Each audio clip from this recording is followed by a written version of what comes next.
Salut, mesdames, mesdemoiselles et messieurs, chers téléspectateurs et téléspectatrices, auditeurs et auditrices, amis de partout. Une cordiale bienvenue à vous tous. N'oubliez pas que nous vous aimons tant et nous ne voulons pas vous perdre. Je vais vous demander un petit service que je n'ai pas fait avant. Mais j'ai choisi de le faire maintenant. C'est bien être mes supporters. C'est très facile à faire. Vous allez tout simplement aimer la vidéo, c'est-à-dire like et unlike en anglais, commenter, abonner ou subscribe, et puis la partager aussi aux autres pour moi, s'il vous plaît. C'est la seule façon que vous pouvez m'aider à avancer pendant que je suis aux réseaux sociaux pour la gloire de Dieu et pour la prédication de l'Évangile. Nous allons passer tout de suite à la lecture de la parole de Dieu que nous trouvons dans Luc chapitre 11, versets 37 à 52. Mais pour conserver le temps, nous allons lire seulement les versets 37 à 40 et vous ferez le reste de la lecture vous-même à la maison. Je lis pour vous. Pendant que Jésus passait, un pharisien le pria de dîner chez lui. Il entra et se mit à table. Le pharisien vit avec étonnement qu'il ne s'était pas lavé les mains avant le repas. Mais le Seigneur lui dit, « Vous, pharisiens, vous nettoyez le dehors de la coupe et du plat, et à l'intérieur vous êtes pleins de rapine et de méchanceté. Insensé, celui qui a fait le dehors, n'a-t-il pas fait aussi le dedans? Donnez plutôt en aumône ce qui est dedans. Et voici, toutes choses seront pures pour vous. Malheur à vous, pharisiens, parce que parce que vous payez la dîme avec de la menthe, de la rue et de toutes les herbes, et que vous négligez la justice et l'amour de Dieu. C'est là ce qu'il fallait pratiquer sans omettre les autres choses. Alors, comme je vous ai dit, vous ferez le reste de la lecture vous-même. Nous avons un thème de préférence à partager aujourd'hui, c'est Jésus ou la religion, qui ou quoi choisissez-vous? Jésus ou la religion, qui ou quoi choisissez-vous? Mettez ça dans votre esprit. La religion est un ministère satanique. Il faut mettre aussi à l'idée que les pharisiens sont les membres d'une secte juive apparue au XIe siècle avant Jésus-Christ et qui constitue un important mouvement politique et religieux au début de notre ère chrétienne. Ce sont des personnes dont la vertu et la piété ostentatoires ne sont pas réelles chez elles. L'ostentation est l'action de se montrer ostensiblement, faire de grands étalages, la parade trompeuse, faux semblant, dérivé du verbe ostentare en latin, qui signifie l'action de se présenter avec insistance, faire voir, etc. Les scribes aussi sont les écrivains publics avant Jésus-Christ. Ce sont aussi des personnes franches à la loi mosaïque, des employés aux Écritures, ceux qui écrivent pour quelqu'un d'autre. Mais au temps de Jésus, dans les écrits du Nouveau Testament, ce sont des docteurs juifs, des interprètes des Saintes Écritures, etc. Mais leur mission était de controverser le ministère de Jésus lorsqu'il était sur la terre. L'objectif de l'exposé du jour, c'est le vrai chrétien, d'après la Bible, doit éradiquer, extirper et éliminer l'expression de la religion dans sa vie si on veut aller au ciel. Jacques 1, verset 27. Et pour autant, le mot religion dans son entier n'est pas mauvais. Il existe en particulier la religion dans son sens positif et négatif aussi. La religion positive, pure et sans tache devant Dieu notre Père, consiste à visiter les orphelins et les veuves dans leurs afflictions et à se préserver des souillures du monde. C'est ce que la religion que Jésus est en harmonie. Si vous prenez aussi le verset 26. Nous allons passer à l'étymologie et certaines définitions du mot religion. Section A. L'étymologie du terme religion. La littérature latine de l'Antiquité a transmis plusieurs étymologies du mot religion.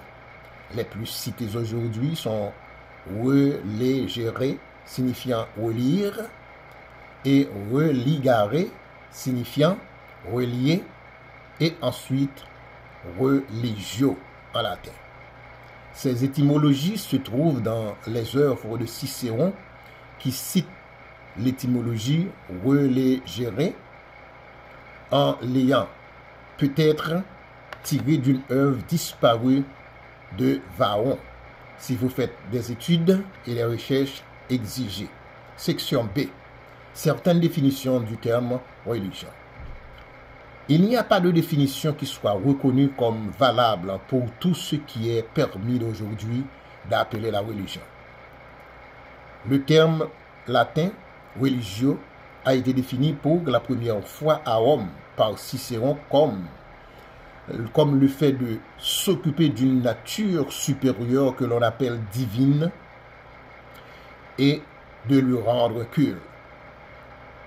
En philosophie, on définit la religion comme la relation de l'homme avec Dieu, ou soit comme croyance en une chose dont l'existence n'est pas prouvée.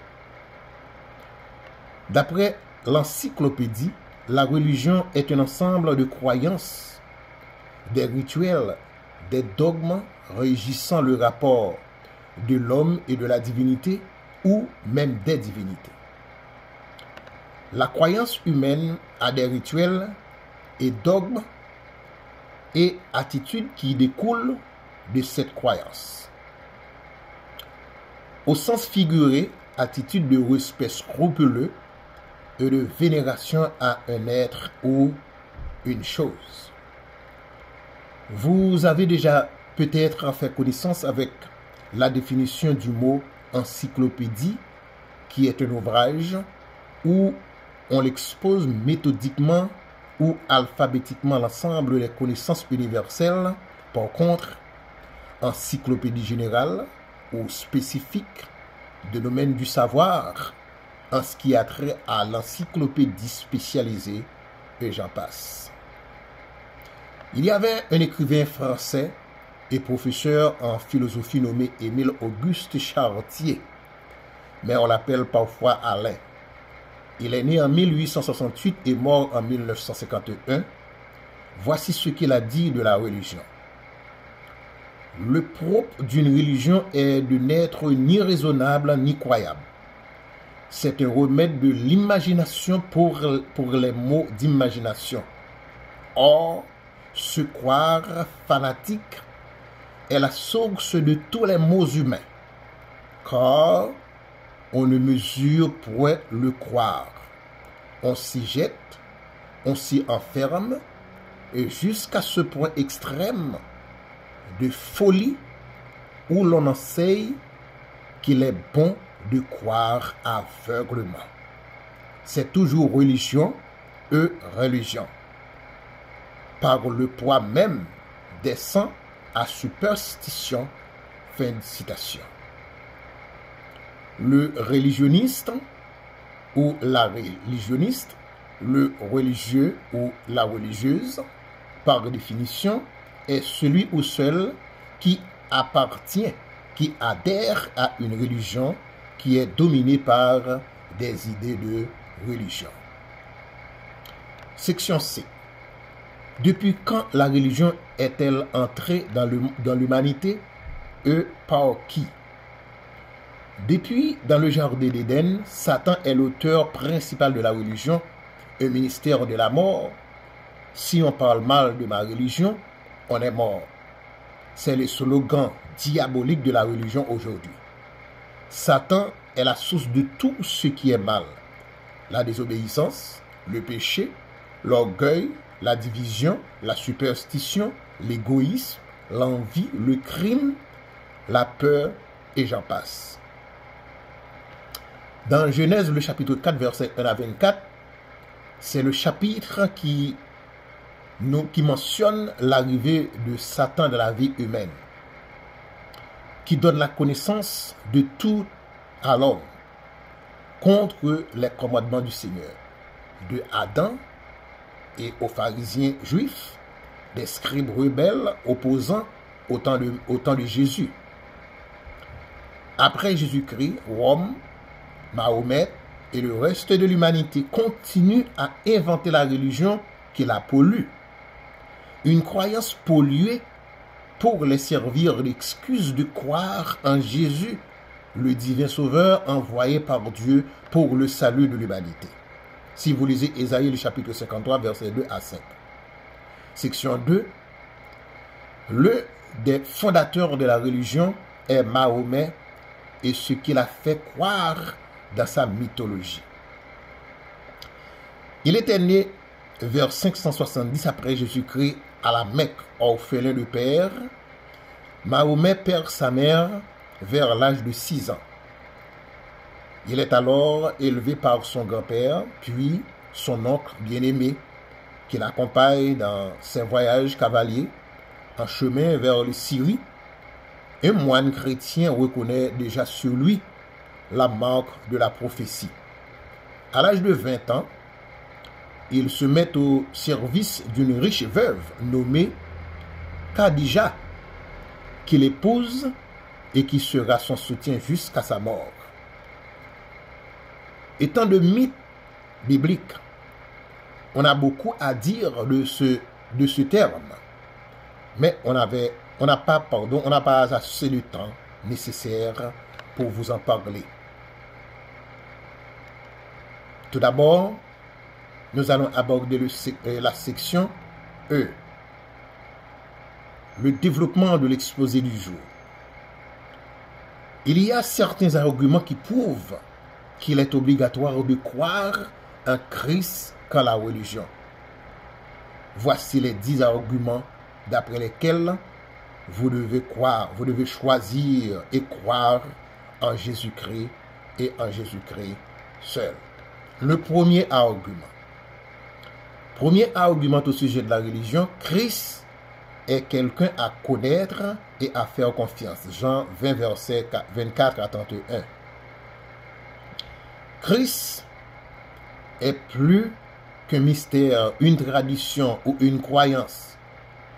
C'est une personne extraordinaire qui connaît nos besoins, qui reste, qui ressent nos souffrances et qui compatit à nos faiblesses. En échange de notre confiance, il offre de nous pardonner de nos péchés, d'intercéder en notre faveur et de nous conduire à son Père. Il a pleuré pour nous, il est mort pour nous et il est ressuscité des morts pour nous montrer qu'il est tout ce qu'il a dit être. En vainquant la mort, il nous a montré qu'il était capable de nous sauver de nos péchés, de vivre sa vie en nous, sur la terre, puis de nous conduire en toute sécurité au ciel. Il fait don de lui-même à tous ceux qui mettent leur foi en lui. Parce qu'il est quelqu'un à connaître et à faire confiance en toutes les circonstances. C'était ce que Jésus déclarait à Thomas, qui doutait de sa résurrection. Deuxième argument au sujet de la religion est quelque chose à croire et à faire. Matthieu 15, versets 1 à 5. Pour les pharisiens juifs hypocrites, la religion, c'est croire seulement en Dieu, assister à des services traditionnels et religieux, apprendre le catéchisme par cœur, se faire baptiser et recevoir la communion. La religion, c'est observer les traditions, les rituels et les cérémonies et apprendre à faire la différence entre le bien et le mal. La religion, c'est lire et mémoriser l'écriture, offrir des prières, donner aux pauvres et célébrer les jours saints au sens religieux, c'est-à-dire scrupuleusement, dans tous les petits détails ou de toutes les petites bêtes de la loi mosaïque. La religion, c'est chanter dans la chorale, attention, surtout pour votre église qui contient des religieux, venir en aide aux pauvres et faire amender honorablement des torts passés. La religion, c'est quelque chose que les pharisiens pratiquent. Ces chefs spirituels sont attachés aux Écritures, mais ce sont des observateurs républicains et des séparatistes qui ont haï Christ au point de réclamer sa mort. Ils ne voulaient pas entendre parler de Jésus, ils l'ont haï, non seulement parce qu'ils ne respectaient pas leur tradition afin de venir en aide aux gens, mais parce qu'au-delà de leur religion, il avait pu voir leur cœur. Aimer Dieu sans Jésus ne vaut rien. Il va falloir oublier toute autre chose pour reconnaître le Seigneur Jésus. Celle-là l'a toute réalisée. Aimer Dieu sans Jésus, ça ne vaut rien. Gloire à Dieu. Gloire en Dieu. Il croit en Dieu et pratiquer la tradition et les autres choses, ça ne suffit pas pour plaire à Dieu. Dieu ne reçoit pas une adoration sans Christ. Il lave le dehors du plat, mais le dedans reste sale. Entre autres, au tréfonds de leur cœur, ils ont haï Jésus, mais ils ont aimé Dieu. C'est faux. Troisième argument au sujet de la religion. La religion est transformée par le cœur des hommes. Luc chapitre 11, versets 39 à 40. Jésus a comparé les pharisiens religieux à un groupe de plongeurs qui nettoient l'extérieur de la coupe, mais qui haïssent, mais qui laissent l'intérieur sans se laver. Écoutez ce que Jésus a dit de lui-même. Mais pas selon la religion. Vous, pharisiens, vous nettoyez le dehors de la coupe et du plat, et à l'intérieur, vous êtes plein de rapines et de méchanceté. Insensé. Celui qui fait le dehors, n'a-t-il pas fait aussi le dedans? Jésus savait qu'il est possible à une personne de changer l'image, mais sans se changer de comportement. Écoutez ce que Jésus dit à ses disciples dans Matthieu, le chapitre 23, versets 1 à 3. Alors, Jésus, parlant à la foule et à ses disciples, est-il dit: les scribes et les pharisiens sont assis dans la chaire de Moïse. Faites donc attention et observez tout ce qu'ils disent, mais n'agissez pas selon leurs œuvres, car ils disent et ne font pas. Parce que Jésus savait bien les références et les cérémonies religieuses ne peuvent transformer le cœur de personne. Jésus prenait à cœur de dire à l'un des religieux de son époque qu'à moins qu'une personne ne naisse de nouveau et de l'esprit, elle ne pourra voir le royaume des cieux. Il s'agit de Nicodème dans Jean le chapitre 3, le verset 3. Pourtant, depuis lors et jusqu'à nos jours, beaucoup des gens les plus religieux du monde continuent d'oublier que même si la religion peut faire tenir compte seulement des apparences extérieures, ce qu'on doit savoir, seul Christ peut transformer le cœur des hommes. Seul Christ est le docteur par excellence des cœurs, de l'âme et de l'esprit des hommes. En dépit de tout, vous devez savoir que la religion ne peut transformer le cœur des hommes. mais Christ seul et lui-même seul. Quatrième argument au sujet de la religion fait qu'à peu de choses. Luc 11, 42, 1 Corinthiens 13, versets 1 à 3. Versets 1 et 2 et 3 de préférence. 1 Corinthiens 13, versets 1 et 3. Jésus s'adressait à des gens religieux qui se passionnaient pour les détails lorsqu'il a dit: mais malheur à vous, pharisiens, parce que vous payez la dîme de la menthe, de la rue et de toutes les herbes, et que vous négligez la justice et l'amour de Dieu. C'est à ce qu'il fallait pratiquer sans omettre les autres choses. Luc 11, verset 42. Jésus déclarait aux pharisiens: notre tendance à nous est seulement de créer des règles et à nous contenter sur un comportement. Par contre, ceci est correct au sens moral. On n'est pas contre ça. Au juste, c'est une question de raison et les religions cherchent, mais non pas la justice et l'amour de Dieu. C'est une aberration au dernier degré. Bien que les pharisiens accordent une importance absolue aux connaissances dont on tire les conclusions logiques, mais ils oublient que Dieu ne soucie pas de savoir combien nous en savons jusqu'à ce qu'il sache combien nous nous soucions de sa justice et de son amour les uns envers les autres. C'est tout ce qui s'intéresse le Seigneur, mes frères et sœurs en Christ. C'est de ce plus grand pourquoi que l'apôtre Paul avait écrit dans 1 Corinthiens 13, verset 1 et verset 3. Quand je parlerai les langues des hommes et des anges, si je n'ai pas l'amour, je suis un airain qui résonne, ou une cymbale qui retentit.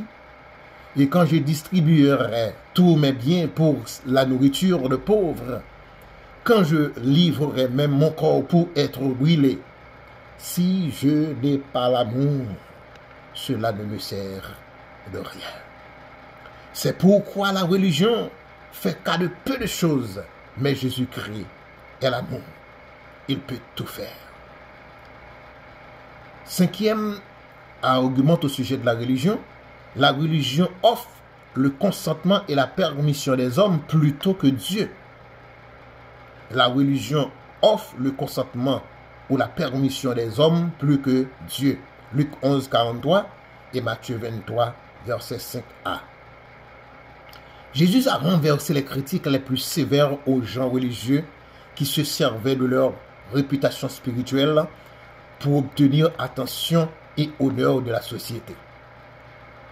À ce genre de personnes, Jésus a dit: malheur à vous, pharisiens, parce que vous aimez les premiers sièges dans les synagogues et les salutations dans les places publiques. Luc 11, 43. En s'adressant aux disciples, il dit alors à l'égard des pharisiens: ils font toutes leurs actions pour être vus des hommes. Matthieu 23, verset 5a. Jésus voyait clairement que dans la pratique de la religion, les opinions et l'attention des hommes étaient toutes jugées plus importantes et plus désirables, comme l'approbation, le consentement et la permission des hommes plutôt que Dieu. La condition sine qua non, frères et sœurs, pour sauver de la religion, c'est de courir loin d'elle et embrasser Jésus, sans quoi on peut aller en enfer. Venez à Jésus maintenant, même l'humanité et le monde entier, et convertissez-vous. Sixième argument au sujet de la religion fait de nous des hypocrites. Luc 11, verset 44. Écoutez ce que Jésus a déclaré: malheur à vous, scribes et pharisiens, parce que vous êtes comme des sépulcres qui ne paraissent pas et sur lesquels on marche sans le savoir. Qu'est-ce qui fait la meilleure impression que de porter des vêtements jugés convenables, d'assister à des services religieux et de faire des choses qui nous valent les statuts des gens décents qui craignent Dieu par apparence. Et pourtant, parmi eux, combien d'érudits religieux, des pasteurs et des fidèles qui privent leurs épouses d'honneur et d'encouragement, leurs enfants d'attention et leurs rivaux doctrinaux à cause de la religion, à la recherche de la raison et pourquoi, mais ils sont sans Dieu. Jésus savait bien que ce que nous oublions très souvent, il arrive que parfois, celui qui paraît bien est le cœur méchant. On peut voir le dehors, mais pas le dedans, car tout est caché. Ils ont l'apparence d'être bons, mais ils sont des loups ravisseurs au-dedans. Seul Jésus, qui n'a pas d'hypocrisie, il n'est pas hypocrite non plus. C'est lui le meilleur choix que vous devez faire maintenant même si vous voulez aller au ciel. 7e argument au sujet de la religion. La religion rend une vie difficile et encore plus difficile. Luc chapitre 11, le verset 46. Étant donné que la religion ne peut transformer ni réconforter le cœur des hommes, elle tente de contrôler les gens par des lois et des attentes difficiles. Les gens religieux qui interprètent et font appliquer les règles, ils ne les observent pas eux-mêmes. Avec ce facteur fardeau présent à l'esprit, Jésus a d'ailleurs dit « Malheur à vous aussi, docteurs de la loi, parce que vous chargez les hommes de fardeaux difficiles à porter et que vous ne touchez pas vous-même de l'un de vos doigts. » La religion réussit bien à décrire des normes élevées en matière de bon comportement et de bonnes relations sociales, mais qui réussit mal à apporter une aide réelle et miséricordieuse à ceux qui réalisent de ne pas être montrés à la hauteur de ses attentes. Tout cela est juste à vous faire mettre en évidence combien la religion mondaine rend une vie difficile pour certains au jour le jour, de temps à autre. C'est le moment de vous ouvrir les yeux parce qu'on vous exige à croire de jour en jour dans l'imagination et à la superstition. 8e argument au sujet de la religion. La religion contribue à nous leurrer, c'est-à-dire l'action de tromper quelqu'un par des fausses espérances. Luc 11, verset 47 à 51, Matthieu 23, verset 29 à 32. Les pharisiens illustrent bien cette idée par leur comportement, sauf que cela n'arrivait rien de drôle. Selon Jésus, les pharisiens se targuaient les prophètes et dirigeaient des monuments à leur mémoire. L'ironie dans tout cela, c'est que lorsqu'ils croisaient un vrai prophète, ils cherchaient à le faire mourir. Se targuer signifie se prévaloir de préférence, se vanter de sa richesse, de sa noblesse et de ses origines. C'est ce que font les pharisiens et les scribes. Il y avait un certain Barclay. Par contre, je me trouve trop embarrassé avec ce nom parce qu'il est trop vaste. Ce qui veut dire, il y a trop de Barclay à identifier exactement. Et je n'avais pas assez de temps disponible. Mais l'un des Barclays a dit de concert avec les pharisiens concernant les prophètes de l'Éternel. Les seuls prophètes qu'ils admiraient sont ceux qui étaient morts. Lorsqu'il en rencontrait un vivant, il tentait de le tuer, de le faire mourir.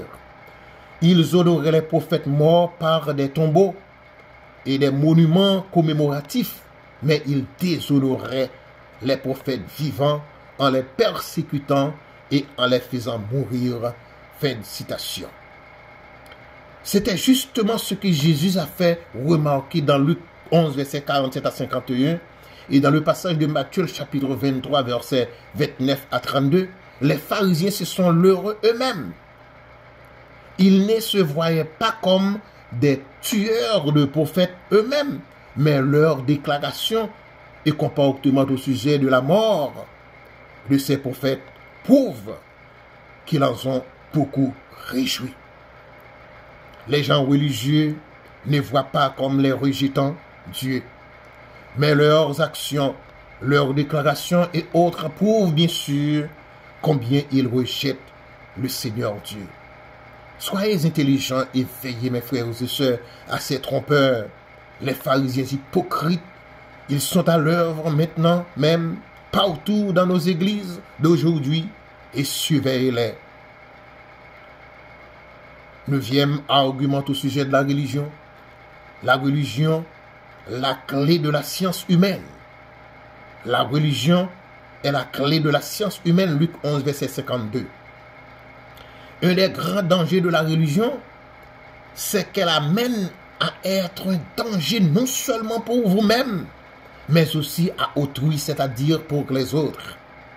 Aux experts scripturaires de son époque, en parlant de Jésus à ces gens religieux, Jésus a leur dit: malheur à vous, docteurs de la loi, parce que vous avez enlevé la clé de la science. Vous n'êtes pas entrés vous-même et vous avez empêché d'entrer ceux qui le volaient. Les gens religieux enlèvent la clé de la science en détournant le peuple de Dieu de la parole et d'une attention du cœur par les additions, les suppléments inutiles des traditions et des attentes propres à leur dénomination commune. Au lieu de conduire le peuple de Dieu, les gens religieux l'amènent à diriger son attention à eux et sur leurs propres règles dogmatiques et scrupuleuses. Les gens religieux sont ceux qui fixent leurs croyances et aux actions propres à leur religion pour s'efforcer de faire ce que Jésus seulement a le droit de faire. Vous devez garder la vigilance, car les religionnistes, les religieux sont à l'œuvre. Ils sèment le trouble au milieu des nations dans le monde entier, dans la maladie pandémique, dans la politique, parce qu'ils sont les agents sataniques. Ils agissent comme des signes avant-coureurs. Ils feront des prodiges et des miracles. Ils cachent derrière toutes ces actions pour vous pousser à agir jusqu'à perdre sans Dieu. Et la science est à leur portée. Faites attention, mes frères et sœurs. 10e et dernier argument au sujet de la religion. La religion égare ses propres adhérents par leur propre hypocrisie. Vous êtes priés de mettre l'accent sur ce dernier argument. La religion égare ses propres adhérents par leur propre hypocrisie. Matthieu 23, le verset 15. À travers de ce passage, le Seigneur Jésus leur dit: malheur à vous, scribes et pharisiens hypocrites, parce que vous courez la mer et la terre pour faire un prosélyte.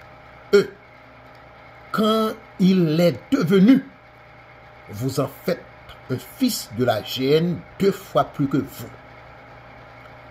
Les adhérents ou adhérentes de la religion courent un double danger.